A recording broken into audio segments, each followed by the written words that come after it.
What is up, guys? Fair and unfair here. I am fair. And I am unfair. And today, we are the mad scientists of historic. Playing 5 color control. We're gonna walk the plains. We will walk the plains, and we'll walk everywhere else as well. But let's go ahead and get into this deck tech and blow some minds. Alright, so our deck for this crazy endeavor is pretty easy to take care of. We have Gilded Goose, Growth Spiral, and we have Uro for ramp. We have Assassin's Trophy, Deafening Clarion, and Extinction Event for ways to deal with creatures. Dovin Hand of Control is also a creature, a thing to deal with creatures, being able to fog a specific creature. And occasional tax. Exactly, the tax can actually be very important. Kaya is really good for a multitude of reasons, excuse me. We also have Oath of Kaya, which is actually really good because of the fact that if they attack any of our planeswalkers, we get to do an additional 2 damage to that player and we gain an extra 2 life, so it's really good in that regard. Royal Scions is really good for just filtering through other cards.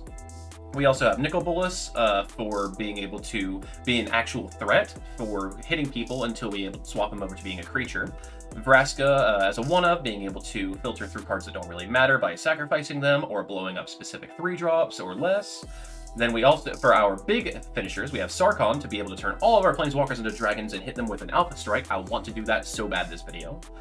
We also have Teferi, Hero of Dominaria, because it's one of the best planeswalkers ever printed. We're playing 5 colors, so we were like, you know what, let's toss in Tune of Mizzets Reborn because of the fact that we can actually get most of the cards in our deck. We're also playing a single Sin Chandra Awakened Inferno because it beats controls by itself, and then Vraska Relic Seeker because of the fact that it's just a really good mid-range card. We're playing a 24 lands, we're playing 25 lands, with, I mean, it's just a lot of different colors. Like we probably don't have the proper land base, but this is where we started with. It's really tough to build a 5-color land base.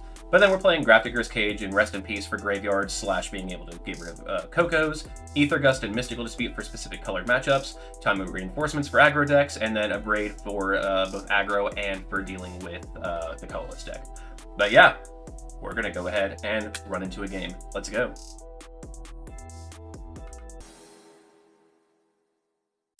Alright, and we get to be on play, obviously. This is a terrible hand because we only have 1 card that we can actually cast, the rest is land, so we're going to mulligan this. This is even worse because now we have nothing that we can cast but 1 land. And finally, we have a hand that is okay at best because we have a Gilded Goose, so we're going to go ahead and keep this, drop a Deafening Clarion, and probably a Royal Scions. Yeah, well, the reason I say Royal Scions over Dovin is because of the fact that the Dovin is able to slow them down, whereas the Royal Scions helps us find something. Whereas I think slowing them down is probably going to be a little bit more important, especially since we're playing. Maybe. So you can't cast Royal Scions even with Goose and the 2 lands you have here, though. That's why I'm saying. No, I mean Deafening Clarion. That's a fair point as well. Maybe we do drop Deafening Clarion. We actually can cast the rest. I didn't think about that. We're going to go ahead and shock in the Goose, so that way we can play a turn 2. Maybe we do play the Royal Scions, depending on what we draw. Royal Scions make Goose into a threat. Exactly. So we'll go ahead and play that. And I think we're just going to go ahead and we're going to filter through and see what we're able to draw. Deafening Clarion is going to be what we discard. Yeah, they're either playing auras or they're playing control. Which either way, Deafening Clarion isn't the greatest against, except for like the very first turn you play it. Grafdigger's Cage is terrible against us, so we're fine with that being their draw. Nicol Bolas is fantastic if we're actually able to do something with it, so we'll first start by drawing and discarding, probably getting rid of the Dovin here. Extinction Event, never mind. And we're going to pass turn, and we're going to be able to make a food here, so that way we have an extra mana in case we do draw a lane, so we can play the Nicol Bolas next turn. The deck is obviously more of a meme than anything else, but it does have the ability to really take people off guard by being able to grind out insane amounts of card advantage through a lot of different events. Keep in mind here the Narset will stop us from looting. Exactly, so we're probably going to Assassin's Trophy targeting the Narset here. Just so Do you think that's better than making a food here to be able to, like, assure a spell next turn? The issue is that being able to activate the Royal Scions 1 more turn, I guess to be fair, we can also +1 to give our Goose an ability. I think you're correct, actually.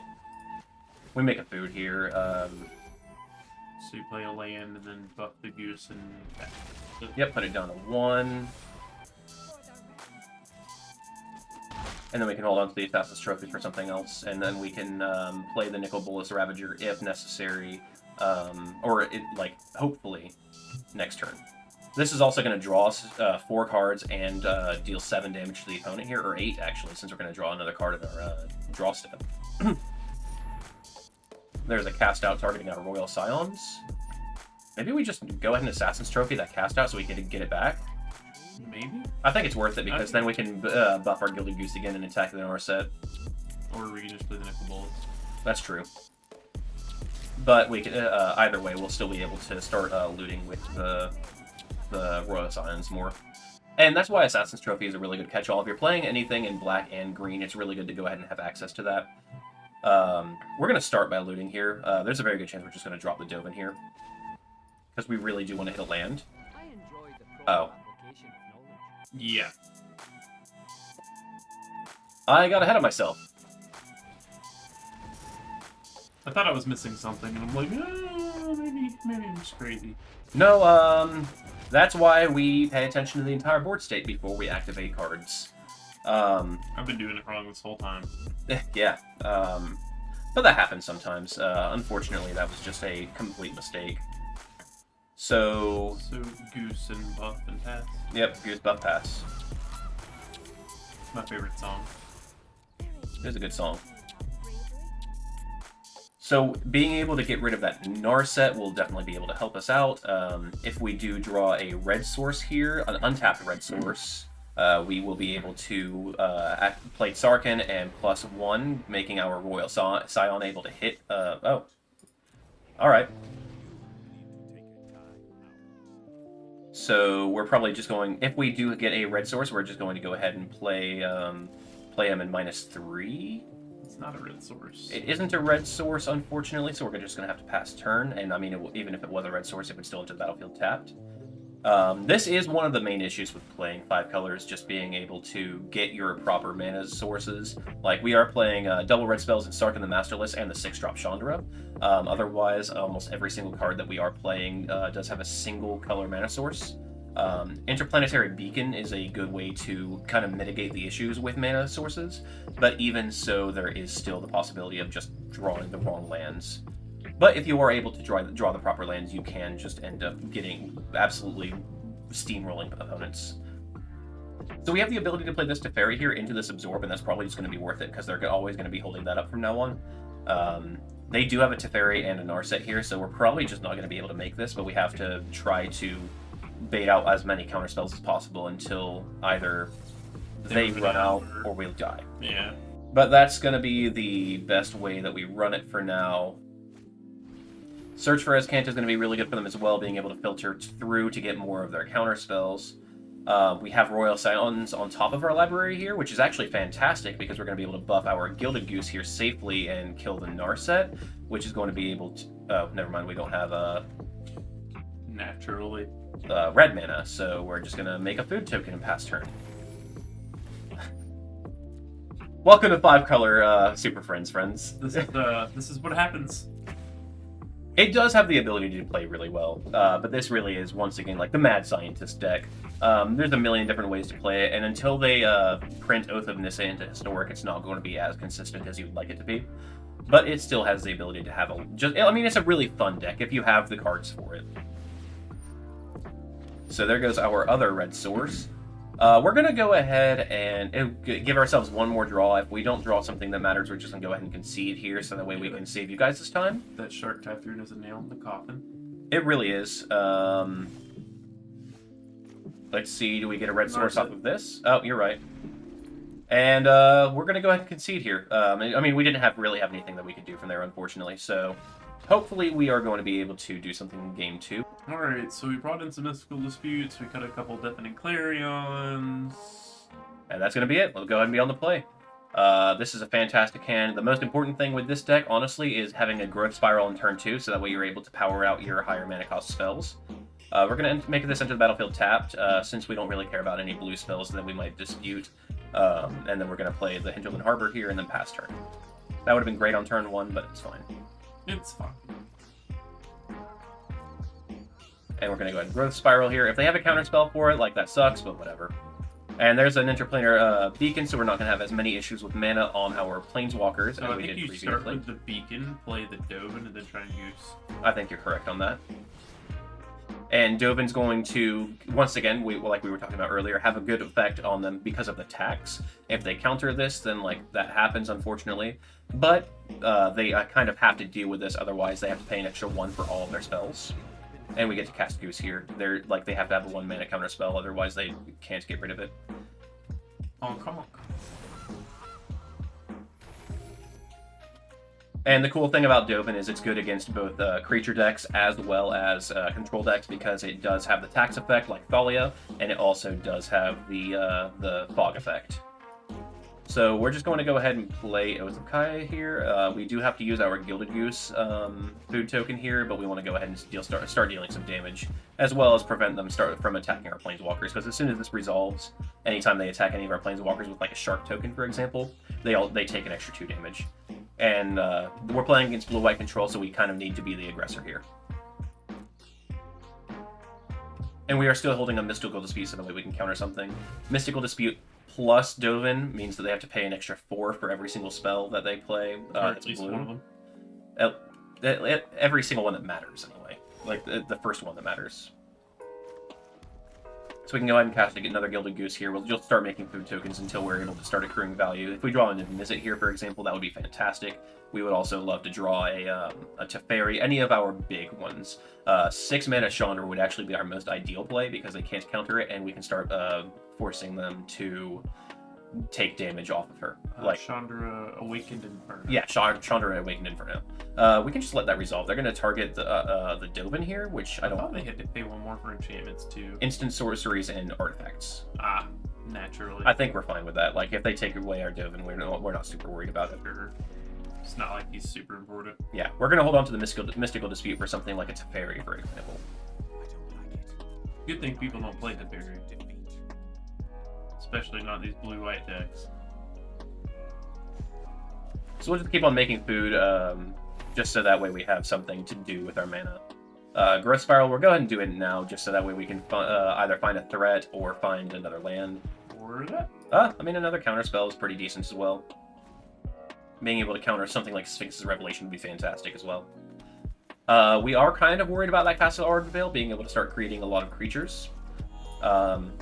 Interplanetary Beacon is fantastic, by the way. If you haven't noticed, it actually has the text to whenever you cast a Planeswalker spell, you gain a life, which doesn't seem like it can be relevant, but being able to... Speaking of the devil. We don't want to attack with those. But being able to gain life off of those can be a lifesaver against a very aggressive deck. Life gainer? Get it? Because you gain in life? Yeah. And we will counter that.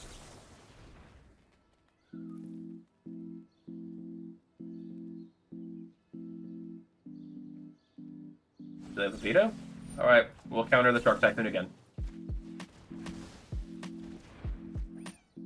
Chandra would be a fantastic draw here. Make food. Yep, make some food and then pass turn. You can't do it again. You'd have to sacrifice a food. Oh, you're right. Alright, and we will pass turn. Yeah, if we had better sideboard cards, we probably wouldn't be playing the Deafening Clarion still, but we don't have a lot for blue-white control. Yeah, we were mainly preparing for specifically aggressive decks because aggressive decks are this deck's primary weakness. We kept in the extinction events because of the fact that it can kill shark tokens, whereas Deafening Clarion can't kill anything that gets bigger than 3. But this deck does have a bit of an issue with that.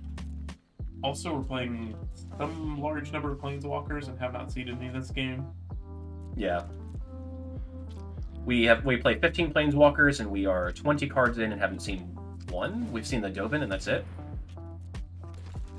So 1 out of 15. That's let's see. When you divide 20% by 3, that's like 6.667. Out here doing math and stuff, I'm just like, alright, they don't have stuff. How do they auto tap like that?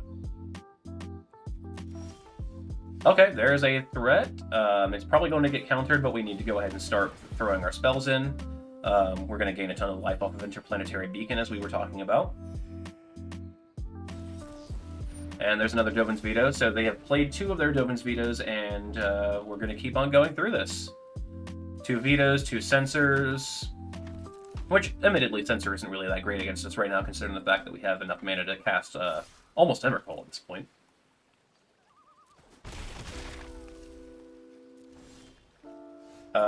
We are playing a lot of Triumphs, so we're going to be able to cycle all of our Triumphs very consistently. And here is our main threat. They cannot counter this because Chandra cannot be countered. This is our primary. Yeah, we'll go ahead and put it on top. This is our primary source of beating control because they cannot counter it. That is the closest thing they can do to countering it. As long as Chandra resolves and we can plus it maybe twice, we will be able to have the game in the bag. The bag. We can also definitely play around to deal with all the tokens that they try and use to kill it. Yep. So they're going to be able to Teferi tuck our Chandra, which can be a bit of an issue, but once again, like, we admittedly could use Chandra's -X to kill the Teferi, then Deafening Clarion to kill these guys to protect our Chandra. I think the first thing we're going to do is actually going to play the Deafening Clarion here in order to kill everything. Wait. No, because then they could activate Arden Veil afterwards. This is tough. Because I want to be able to kill that Teferi right now. Yeah, I think you have to put the Chandra at risk, unfortunately. Well, it's not even going to be at risk, it'll just die. Yeah.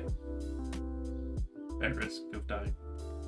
But the thing is, if we play the Chandra +2 and they tuck the Chandra, they are still taking 1 damage a turn, and then we can wait until we can play another one and just Deafening Clarion / Extinction Event to keep ourselves alive. That way our Chandra doesn't die, so that way we can cast it again. I mean, it seems fine, I just don't know if that Teferi is going to get them enough value.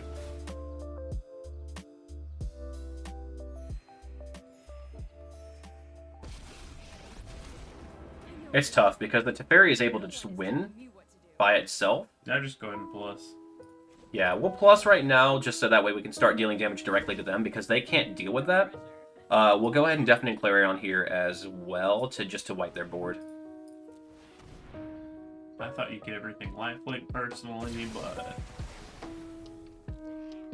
it is a very strange card. I love Deafening Clarion, it's a fantastic card. Wait, they didn't make a token? That's great. So they're going to tuck the Chandra here, unless they have an Ether Gust or something like that, but if I were them, I'd definitely want to tuck the Chandra just to be very specific. Oh. Or Cast Out. Cast Out's pretty fantastic as well, unfortunately. But we do have them on a permanent 16-turn clock that they can't deal with. Of course, they can gain life in different regards, but there's nothing they can do to deal with an emblem. Not currently, at least. Yeah.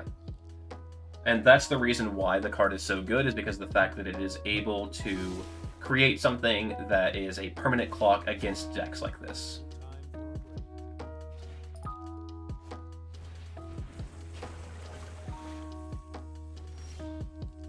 We are playing a couple of Urros as well, just for the extra life gain, as well as being able to draw extra cards. I mean, Urro is just a fantastic card all the way around. We definitely can't cast and escape it in the same turn, but it's close, though. It is very close. We are playing a couple of Fabled Passages, 3 of them, as well as 1 of each basic as well. Whenever you build this deck yourself, I would play around with a couple of different possible land bases just to see what you personally think is best, because there are a lot of ways you can build this. I don't think that there is a correct way to build it yet. Unfortunately, a Resolved Shark Typhoon is a very good card against us. It's not looking good, unfortunately. We'll go ahead and Fabled Passage here just to cut another land out of our library.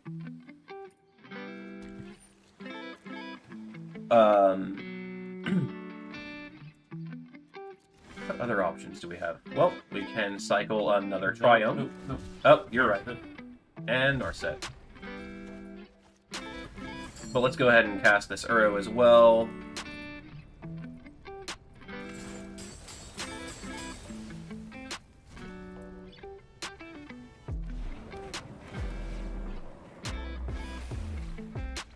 they have to tuck the Uro with their Teferi unless they have a way to deal with the Uro. Otherwise, we're going to be able to slow it down drastically from being able to ultimate. Well, there's one way for them to deal with it. Yeah, I've heard that's a good one. But one thing I will say is the opponent does have to present a threat very soon. Admittedly, they do have Shark Typhoon, but we are at 34. So unless they are able to deal with us quickly, like if we can just cast a couple of spells in order to slow them down enough, the Awakened Inferno token does have the ability to just slowly whittle them away. If we were able to play a second one, Shock every single turn is usually just the best way to go. We're super dead here. Yeah, we are. So we're going to go ahead and concede. Unfortunately, they just had 3 cast-outs, and they were able to deal with our Chandra the turn it came out, so we'll go ahead and give them this game, unfortunately. The deck does have promise, but it really does require a little bit of luck, and you usually want to be running against an aggro deck, which I know sounds really weird, but that's what the deck is spec'd for. Also, you probably don't want to try and take this and climb ladder with it. It's really just here for fun. It really is. But on that note, you guys have a fantastic day. Don't forget to like, comment, and subscribe. Hit that little bell so that way you can see our videos every single week. And have a fantastic night.